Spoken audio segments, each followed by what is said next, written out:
pour nous le plaisir de vous retrouver dans cette édition d'information sur la RTNC, édition spéciale consacrée à la situation dramatique qui prévaut actuellement à Goma, chef-lieu de la province du Nord Kivu, depuis l'éruption volcanique intervenue hier soir. À la grande surprise de tout le monde, situation ne peut plus dramatique qui mobilise les gouvernants et gouvernés afin d'éviter le pire. Nous y reviendrons. Mesdames et messieurs, bonsoir et bienvenue à ce journal. Situation préoccupante à Goma, nous l'avions dit, tellement préoccupante que le président de la République, Félix Antoine Tshisekedi Tshilombo, garant de la nation qui se trouve à l'étranger, est obligé d'interrompre son séjour pour regagner le pays afin de suivre à quelques détails près l'évolution de cette éruption volcanique aux allures inquiétantes.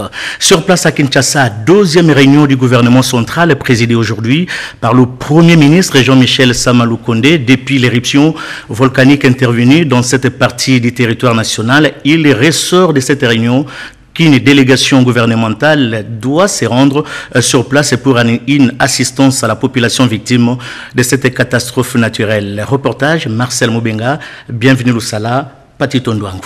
Dans le Nord Kivu, la ville de Goma a sauvé de justesse ce dimanche 23 mai des laves provenant de l'éruption du mont Nyiragongo, brûlant sur son passage plusieurs habitations. Une deuxième réunion de crise a été présidée dans l'après-midi de ce dimanche par le Premier ministre. Jean-Michel Sama Lukonde Kyenge a réuni quelques membres du gouvernement pour évaluer la situation humanitaire et sécuritaire de cette ville volcanique. Selon le ministre du Média porte-parole du gouvernement Patrick Mouyaya, le chef de l'exécutif national a instruit pour qu'une mission d'assistance du gouvernement soit diligentée aujourd'hui. Nous venons de tenir notre deuxième réunion pour passer en revue la situation humanitaire et sécuritaire là-bas, au-delà de ce qui a déjà été fait avec le gouverneur sur place. Les membres du gouvernement autour du Premier ministre Sama Lukonde ont tenu à passer au peigne fin tous les détails de la situation. Immédiatement après cette réunion, une première délégation va se rendre sur place pour apporter les premières assistances à la population. Et nous allons continuer à demander à la population de rester vigilante et de suivre les directives des autorités provinciales parce qu'on signale encore quelques activités sismiques aujourd'hui dans la ville et qu'il serait prudent d'éviter des mouvements non essentiels et de suivre étroitement ce qui est recommandé pour éviter de se retrouver dans des situations où vous marchez sur des laves et des choses qui peuvent conduire à d'autres dégâts. La précédente éruption majeure de ces volcans remonte du 17 janvier 2002, causant la mort de plus de 100 personnes. Il faut dire que sur place à Goma, le gouverneur militaire Constant Ndima Kogba a réuni les humanitaires pour une éventuelle assistance aux populations sinistrées après l'éruption volcanique au chef-lieu de la province et du Nord Kivu, comme le témoigne ce reportage de nos confrères de la RTNC Goma.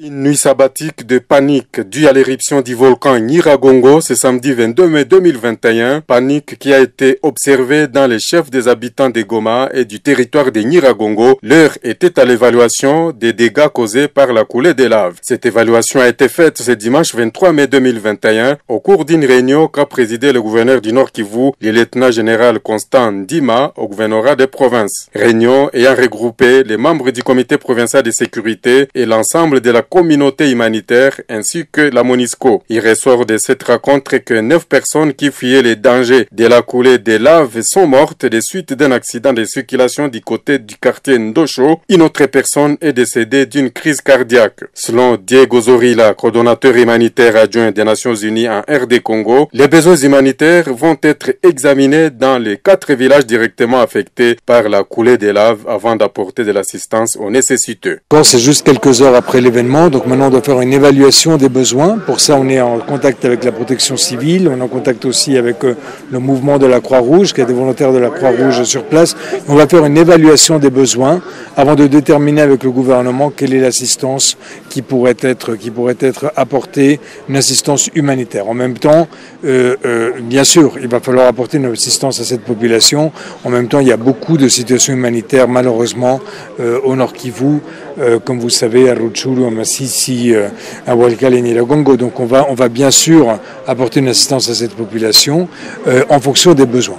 De son côté, le DG de l'Observatoire volcanologique de Goma, OVG, M. Mouindo Adalbert, invite la population de Goma et de ses environs à la vigilance, surtout que des mouvements sismiques sont encore perceptibles. Ok, je peux dire qu'il y a la coulée de lave qui progressait vers le Rwanda qui s'était arrêtée. Et il y a une deuxième qui venait vers la ville de Goma. Mais en fait, pour ce qui est de la trajectoire de la coulée de lave qui va vers Goma, il y a encore des séismes qui se font sentir sur la sortie. Et donc, il faut rester vigilant. Parce que si jamais ce séisme provoque une ouverture, c'est que cette coulée progresserait vers Goma. Mais ce n'est pas encore le cas. Et donc, on continue à surveiller. Pour la population qui est retournée dans la ville, en fait, il fallait que cette population attende l'ordre de son Excellence, Monsieur le Gouverneur. Parce que son Excellence, Monsieur le Gouverneur, a demandé à la population de quitter la zone rouge. Mais elle est en train de retourner dans cette zone rouge, ça que l'autorité donne cet ordre. La zone rouge, c'est la coulée de lave de 2002. Parce qu'en fait, la coulée de lave que nous sommes en train de vivre, elle est en train de se dessiner au-dessus de la coulée de lave de 2002. Encore du Nord Kivu dans ce journal pour parler, cette fois-ci la réunion des crises est présidée par les gouverneurs militaires de cette province et pour évaluer justement les dégâts causés et l'assistance humanitaire afin d'éviter le pire. Le spectacle qu'offre aujourd'hui la ville de Goma n'est pas beau à voir. Compte rendu de cette réunion avec le major Nguike, porte-parole de la 34e région militaire du Nord Kivu. Rendu de la réunion des crises qui s'est tenue ce dimanche 23 mai 2021 au gouvernorat du Nord Kivu à Goma. Le gouverneur de la province du Nord Kivu a pris tout de suite les mesures ci-après. Il a ordonné à l'Observatoire volcanologique de Goma de poursuivre avec la surveillance des coulées de lave afin d'apprécier la vitesse, la distance, la direction et l'étendue couverte par le lave. Il a déclaré l'alerte en transmettant l'information au niveau central et à son homologue gouverneur de la province de l'Ouest du Rwanda. Il a autorisé l'évacuation de la population de la zone rouge vers les zones les plus sécurisées, en commençant par les personnes les plus vulnérables, dont le malade dans les hôpitaux, les femmes enceintes, les vieillards, les personnes handicapées et les enfants. Il a ordonné à la coordination provinciale de la protection civile d'orienter la population en fonction du plan de circonstances et du plan d'évacuation en vigueur. Il a ordonné aux forces armées de la République démocratique du Congo et à la police nationale congolaise d'assurer la sécurité dans les voies d'évacuation afin qu'on évite des cas de vol, de barbarie et d'infiltration pendant l'évacuation. Il a enfin institué un comité de crise.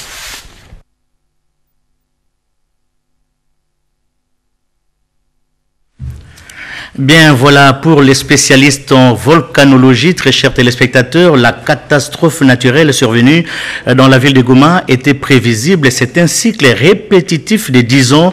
La dernière éruption volcanique est intervenue en 2002, vous le savez certainement. Mais l'on devrait donc s'attendre à cette éruption volcanique et prendre surtout des dispositions utiles afin de limiter les dégâts. Point de vue du chef des travaux, Patrick Ngossé, du département de physique de l'Université pédagogique nationale. Il est au micro de Joseph Oscar Mbalkaïch. Avant tout, il y a eu des évaporations de gaz qu'on appelle l'anhydride sulfureux qui a commencé vers 18h et a changé le ciel. Alors, il a une couleur orange. Alors, il n'y avait pas, comme d'habitude, il n'y avait pas de vibrations, c'est-à-dire qu'il n'y avait pas de tremblement de terre pour que quiconque s'aperçoive qu'il y a encore une autre éruption. Et ces gaz se sont échappés non pas à la cratère verticale, ils ont dévié légèrement vers 45 degrés. Et à ce moment-là, ils ont apporté quelques éléments du feu. À partir de 20 h déjà, on a compris qu'il n'y avait pas seulement de gaz, parce qu'il n'y avait pas de tremblement pour alerter, et directement la population était surprise, et nous tous, surpris de voir que maintenant c'est des laves. Je vous ai dit que les volcans, normalement, se refroidissent entre 7 à 8 ans. Et on savait que déjà, il s'est refroidi, il devait même se réchauffer. Les réchauffements prend autour de 10 ans. Et prenez le dernier volcan qui a eu lieu en 2002, plus 8 ans, ça vous donne 2010. À partir de 2010 déjà, le volcan de Niragongo commençait déjà à se réchauffer. Et l'éruption allait normalement être en 2021 ou 2022. Alors, les estimations étaient entre 2021 et 2022. Et ça nous a tous pris en coup parce qu'il n'y a pas eu tremblement de terre. On s'attendait d'abord de voir cette histoire, et il n'est pas sorti dans la voie normale, la voie ordinaire où il y a le caractère vertical. C'est vraiment ce qui est vraiment un peu différent. En fait, nous n'avions pas tous les paramètres. En fait, il faut dire la vérité, il n'avait pas tous les paramètres. Pour prédire avec exactitude, il faut avoir beaucoup de paramètres. Et d'autres paramètres aussi étaient continus. Il fallait continuer de l'observer jusqu'à la dernière minute pour prédire qu'est-ce qu'il faut, qu'est-ce qu'il y a. Donc, on n'avait pas assez d'outils. Il y a eu défaillance de matériel à la dernière minute, connexion Internet. Il y a eu problème d'image satellite qui n'est pas associé à l'analyse MATLAB qu'on avait, qui est sur la modélisation réelle de volcans, qui a failli. On n'a pas eu ces informations à temps. On gardait seulement des prédictions des anciennes activités. Et c'est comme ça que, bon, voilà, aujourd'hui nous sommes devant quelque chose qui nous prend en cours. Il fallait une évacuation sécurisée. Comment s'y prendre? Premièrement au niveau de la population et puis au niveau de l'État. Oui, écoutez, le fait qu'il n'y a pas eu tremblement de terre, personne n'a cru qu'il y a eu volcan, et puis ils ont vu les fumées s'échapper. Les CLS est en train de s'échapper, personne n'a cru que c'était un volcan. Un autre scientifique, le professeur Albert Tiengue Ongendangenda, lui, note que les alertes des spécialistes en la matière n'ont pas été prises au sérieux pour une situation qui était pourtant prévisible. On l'écoute. Oui, il faut dire qu'une éruption volcanique, c'est un phénomène naturel qui peut se produire parfois brusquement sans que les autorités parfois prennent des dispositions. Mais dans la plupart des cas, il y a des signes précurseurs qui signalent que dans très peu de temps, une éruption peut se déclencher. Pour ce qui concerne le volcan Nyiragongo, il n'y a qu'à voir le cratère principal. C'est un cratère qui, comme on dirait, une chambre magmatique à ciel ouvert. Et on voit le magma. Et on voit aussi la montée de ce magma. Et quand on voit que ce magma arrive à un certain niveau, oui, on peut déjà prendre des mesures pour prévenir. Parce qu'une éruption du Nyiragongo brusque peut causer des dégâts assez considérables. Que l'OVG avait lancé quand même un cri d'alerte, bien que ce n'était pas aussi suivi par la population. Moi, je pense que cet observatoire devra normalement être aidé vraiment suffisamment par les gouvernements. Quand je dis aider, en termes d'augmenter le nombre de scientifiques, les gens compétents dans ces domaines sont nombreux. En matériel, je pense que c'est toujours aussi nécessaire parce que ces derniers temps, je crois qu'ils éprouvent quelques difficultés pour fonctionner. Si on laisse un grand centre comme ça sans moyens, il est difficile par moment de prévenir des catastrophes comme ce que nous venons de vivre en ce moment. Donc il est grand temps que les autorités de ce pays prennent les choses en main pour aider cet observatoire volcanologique afin que le travail soit fait normalement et sans problème. Moi je pense que la population doit rester à l'écoute des scientifiques parce que ce sont eux normalement qui maîtrisent ce secteur-là. Et comme je l'ai dit au début, les chercheurs, normalement, en termes de nombre, on doit augmenter le nombre de chercheurs. On doit augmenter le nombre de gens qui sont vraiment compétents dans ces domaines, parce que c'est un domaine très très complexe. Et quand on y met n'importe qui, bon, on assiste à des choses comme ça. Et moi je pense que ce pays a de grands scientifiques qui peuvent faire un travail vraiment encadré et qui pourrait prévenir ce genre d'événements. c'est dans des moments comme ça que l'on prend des mesures assez sévères, des mesures qui font qu'on ne puisse pas connaître des catastrophes qui peuvent normalement, où on peut perdre de milliers de gens. C'est quelles mesures par exemple? Les mesures de prévention, dans un premier temps. On peut prévenir. Quand un volcan veut se mettre en éruption, on peut le sentir par des grondements ou soit des mini-tremblements de terre. Et parfois par le mouvement même des animaux. Quand vous voyez les animaux se déplacer dans tous les sens, ça, une imminence, une éruption volcanique s'annonce. Et on peut normalement le prévenir. Mais il y a aussi un aspect important, peut-être que nous oublions. Goma est à proximité normalement de ces grands volcans. Et si nous regardons la population qui habite ce secteur, tourne autour de 2 millions de personnes. Et ce n'est pas seulement les éruptions volcaniques qui peuvent causer un danger éminent, mais c'est les gaz méthane du lac Kivu. Pas seulement les gaz méthane, mais le dioxyde de carbone contenu normalement dissous dans ce lac-là. Et cela nécessite qu'il y ait une surveillance accrue. Je donne l'exemple de ce qui s'est passé au niveau du lac Nyos. Le lac Nyos est 3 fois moins grand que notre zone volcanique ici. 300 fois, je dirais, moins grand que le lac Kivu. Et un lac Kivu comme celui-là nécessite normalement qu'il y ait des chercheurs, des gens compétents qui peuvent surveiller le mouvement. Parce qu'une fois que ce lac va diffuser le dioxyde de carbone, le monde ne sera pas compté en milliers, ça sera en millions normalement. Vous voyez que en face, les Rwandais commencent déjà à exploiter ces gaz. Depuis 2007, les Rwandais exploitent ces gaz. Qu'est-ce qui empêche les Congolais à faire de même? Nous avons des gens compétents. Nous sommes là pour que ce pays aille de l'avant, surtout dans ce secteur. Nous avons des volcanologues, nous avons des chimistes, des gens compétents qui peuvent vraiment se mobiliser pour prévenir ce genre de catastrophes. Et si on n'y fait rien, nous allons le regretter un jour. Ayant dans ses attributions la gestion de l'espace physique de la République démocratique du Congo, le ministre de l'aménagement du territoire, Guy Luando, c'est son nom, a réuni les experts de son ministère pour évaluer les dégâts causés par l'éruption volcanique de Goma. Question de produire une note d'information relative à soumettre au chef du gouvernement pour l'identification et l'aménagement des sites à ériger pour recevoir les déplacés. Reportage Julien Piana, Guérès Nkelani et Nadine Kilochou.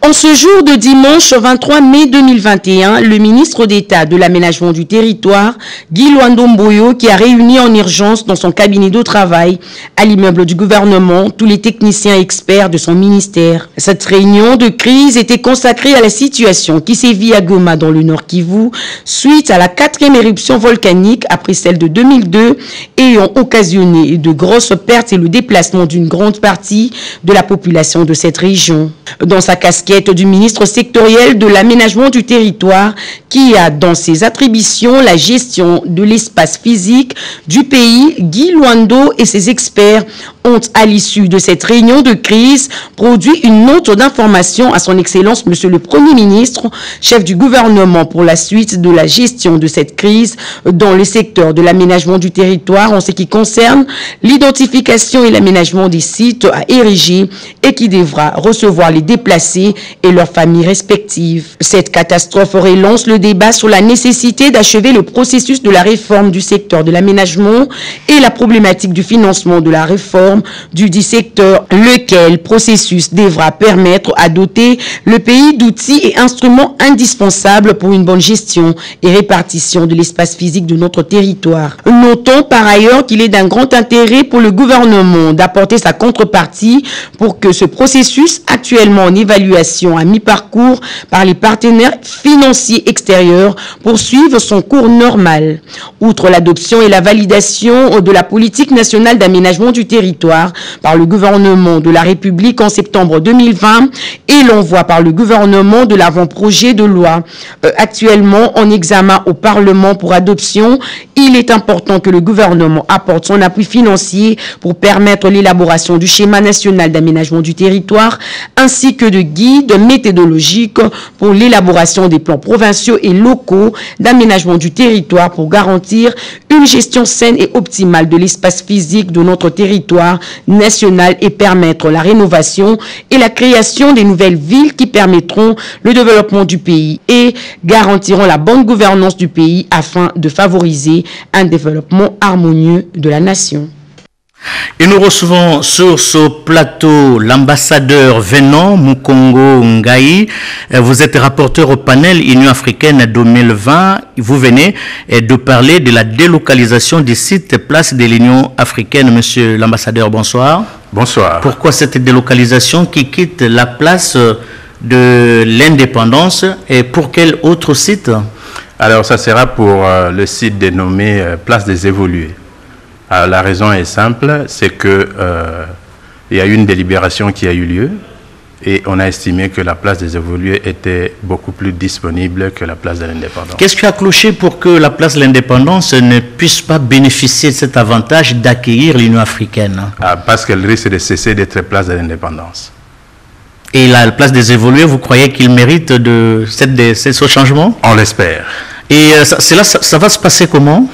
Alors concrètement, ce qui va se passer, c'est que les personnes qui ont reçu les invitations vont se déplacer pour la place des Évolués. Ça sera une cérémonie officielle et qui sera normalement présidée, sauf changement de dernière minute, par le chef de l'État lui-même.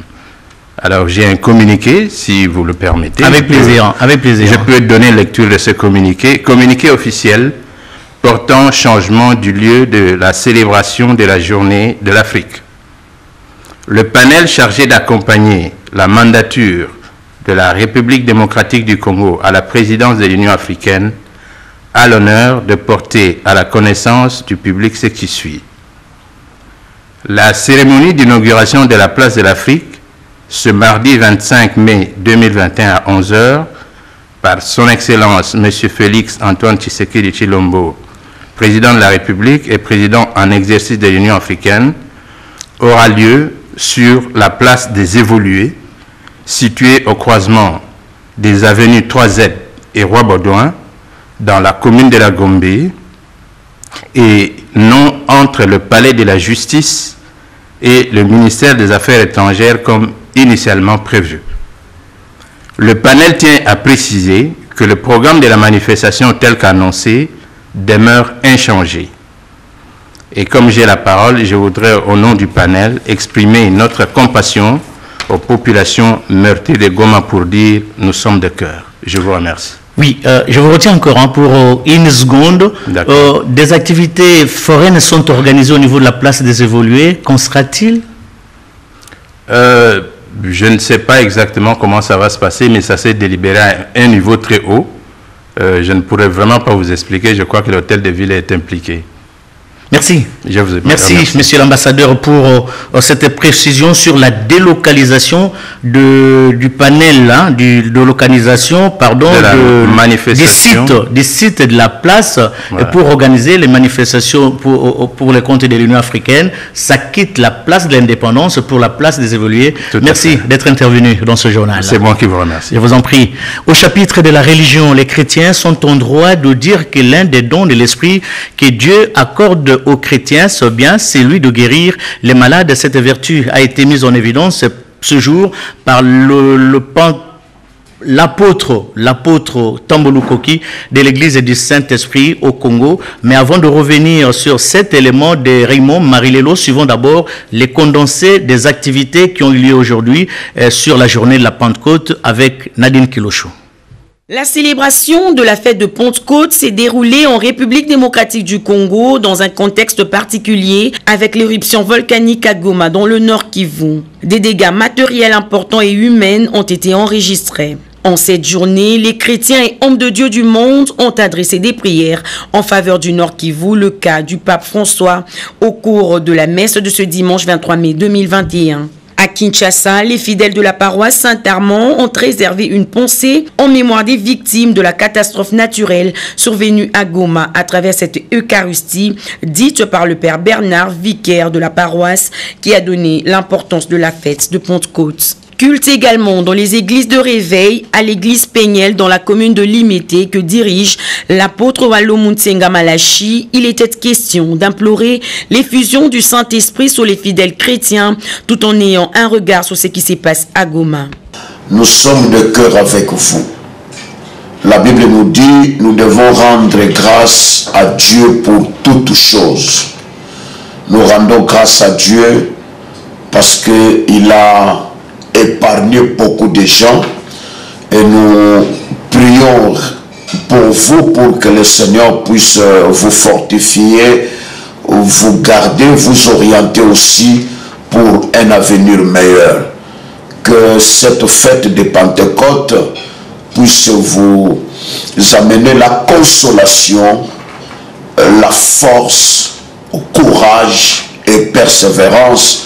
Et nous savons que El Shaddai, le Dieu Tout-Puissant, est au contrôle de tout.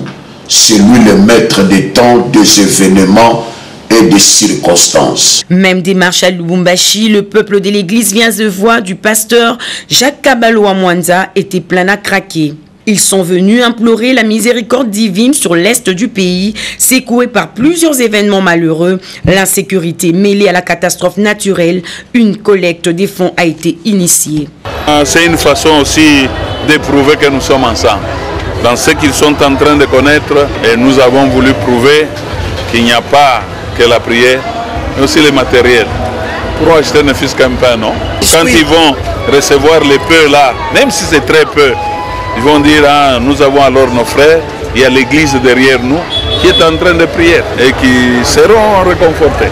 Le Seigneur, l'Éternel, ne fait rien sans avoir révélé son secret à ses serviteurs, les prophètes, nous disent Amos 3,4. Les services de prévention de catastrophes appelés à être en alerte maximale par ce temps qui court.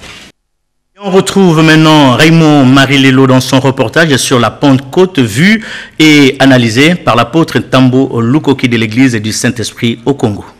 Religieusement planté, c'est le Kairos, moment favorable. L'Esprit Saint est là, la mort a disparu. Tel est en substance le message de la Pentecôte. Les fidèles de l'église du Saint-Esprit au Congo ont célébré avec fracas la Pentecôte sous la direction de leur chef spirituel. Dans son homélie, l'apôtre Tambo Lukoki Ignace Néhémie a brossé succinctement la pertinence de cette fête qui est intervenue 50 jours après la Pâque, autrefois fête des semences. Le successeur de Mupati, Bwanganga, a martelé sur le rôle providentiel du Saint-Esprit. Lui qui est en communion parfaite avec Dieu, il agit puissamment dans la vie du chrétien. Il guérit les malades, il chasse les démons, il accorde la liberté à tout enfant de Dieu. Le Paraclet rappelle aux chrétiens que Dieu demeure en lui et il ne peut plus avoir peur de qui que ce soit. Dispensateur de dons, le consolateur prodigue aux chrétiens les vertus capables de les hisser au rang supérieur. Le temps fort de cet exercice de piété, c'était celui de la guérison des malades. Beaucoup d'enfants de Dieu ont rendu témoignage in situ de miracles que le Seigneur a opérés en leur accordant la guérison. Beve et Alongo, l'Esprit promis aux apôtres par les Galiléens lors de son ascension. Dixit, le représentant légal de l'ESSEC, apôtre Tambo Lukoki Ignace Néhémie. Chapitre de la politique, chaque jour qui passe apporte de nouveaux adhérents à l'UDPS. Les derniers en date, découvrons-le dans ce reportage de Jacques Kabwaba. En termes de nombre d'adhérents, l'Union pour la démocratie et le progrès social UDPS serait-elle le plus grand parti des masses? Une question qui trouve visiblement sa réponse à travers cette cérémonie d'adhésion massive initiée par la ministre près le président de la République, professeur Nana Manonina Kyumba, sous la casquette Fomakina, Fondation Manonina Kyumba Nana, qui vient d'enregistrer plus de 5000 personnes, jeunes, femmes et vieux compris. Comme si Tumo Amba, regroupé au sein des Fomakina, s'est donné rendez-vous en la salle Kagé sur 16e rue Limete. Tous disent oui à la vision d'un homme, Félix Antoine Tshisekedi Tshilombo. Nana Manoni Nakiumba a remercié ses nouveaux venus en leur demandant de cultiver l'amour de la patrie, s'inspirant du sphinx de l'imité Étienne Tshisekedi Wamulumba. Elle a saisi cette opportunité pour remercier le président de la République, Félix-Antoine Tshisekedi Tshilombo, et les hauts cadres du parti présidentiel, l'UDPS bien sûr, pour la confiance placée en sa modeste personne. Il est de notre devoir de pouvoir amener d'autres personnes à adhérer dans notre parti pour atteindre les objectifs que nous nous sommes assignés. Ici, ce sont des représentants de certaines associations qui sont avec moi, mais aussi des gens qui me soutiennent, mais qui ont voulu adhérer pour dire aussi merci au chef de l'État qui nous a fait confiance et qui nous a rehaussé à ses rangs. Cette base ne peut que le remercier, nous suivre pour nous aider à travailler et à atteindre nos objectifs. Une mobilisation à la racine, une illustration parfaite de la gestion des proximités que l'UDPS vient de faire montre dans la commune de Limete. Ses adhérents ont souscrit à cette démarche patriotique expliquée par Kassanda Mathieu, fédéral du Moamba. Il s'aligne désormais derrière la bannière de l'UDPS pour défendre les intérêts et soutenir chaque action du garant de la nation, Félix-Antoine Tshisekedi Tshilombo. L'Alliance des travailleurs congolais se lance dans la conquête de la ville-province de Kinshasa. Pour y parvenir, le président national, Richard Ndabou, a présidé la cérémonie d'installation des nouveaux membres dirigeants dans la circonscription électorale de la Lukunga et des comités communaux. Reportage Rodéponda.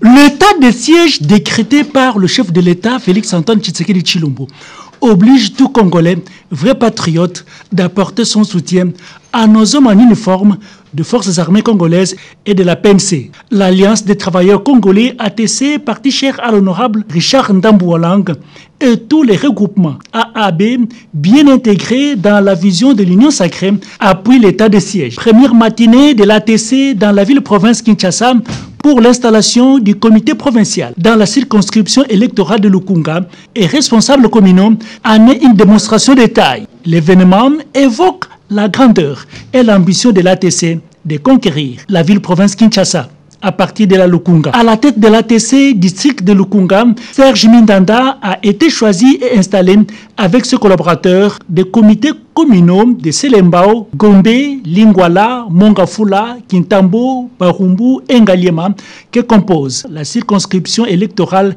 de la Lukunga. Plusieurs membres et sympathisants de cette formation politique ont répondu massivement à cette manifestation. L'ATC, à travers son président national, l'honorable Richard Ndamboualang, a décidé de s'attaquer et conquérir les districts de la Lukunga. Avant l'acte d'installation en présence de son staff du bureau politique, le président national, Richard Ndambou, a tout d'abord procédé à la présentation des membres du bureau, des collèges, des fondateurs, ainsi que de différents membres du directoire national. Puis s'en est suivi la lecture des actes juridiques de nomination de nouveaux dirigeants de l'ATC Lukunga, à qui Richard Ndamboualang a souhaité fructueux mandat. La joie et la responsabilité sont visibles sur les visages nouveaux promus. La manifestation d'aujourd'hui, c'était pour l'implantation du comité provincial de la Lukunga.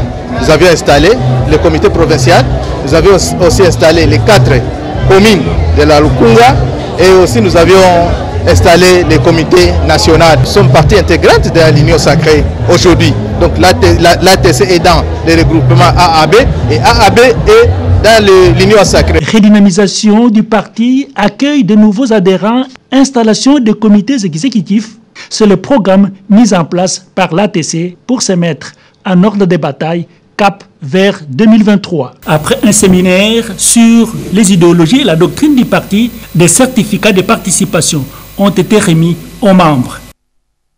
Adhésion massive de nouveaux membres à l'IDPS, adhésion également de nouveaux membres au BIREC, les derniers en date. Découvrons-les encore une fois dans ce reportage de Monique Mavungu.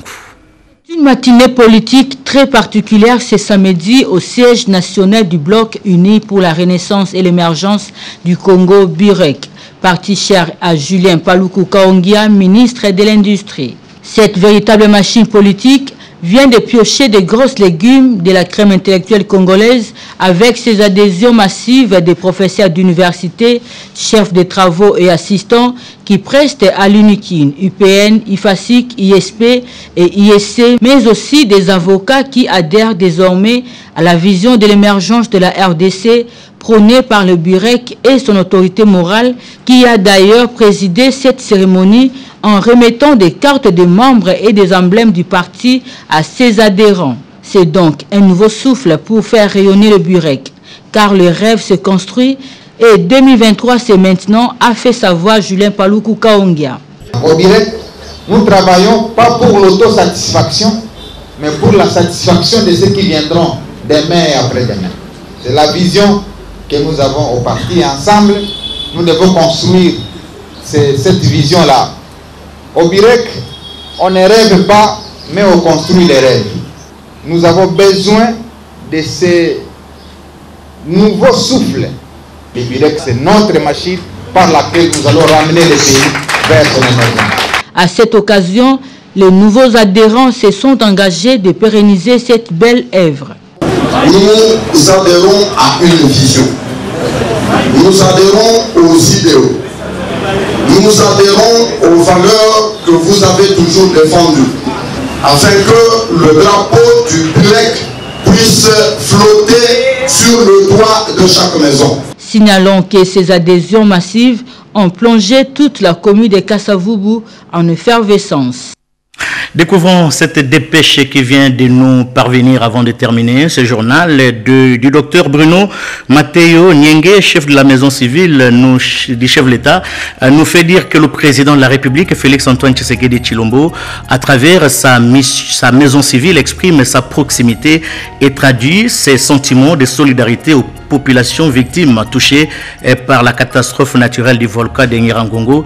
Nous sommes dans la province du Nord Kivu. La grande information ce soir, très chers téléspectateurs, c'est bien la mobilisation tous azimuts des gouvernants et gouvernés face à l'éruption volcanique de Goma, avec ses effets collatéraux sur le quotidien de la population du chef-lieu de la province et du Nord Kivu. Le chef de l'État, Félix-Antoine Tshisekedi Tshilombo, interrompt son séjour à l'étranger pour se faire. Le gouvernement central envoie une délégation pour une mission humanitaire. Très heureux de vous retrouver pour dire cette grande messe, c'est le 20h.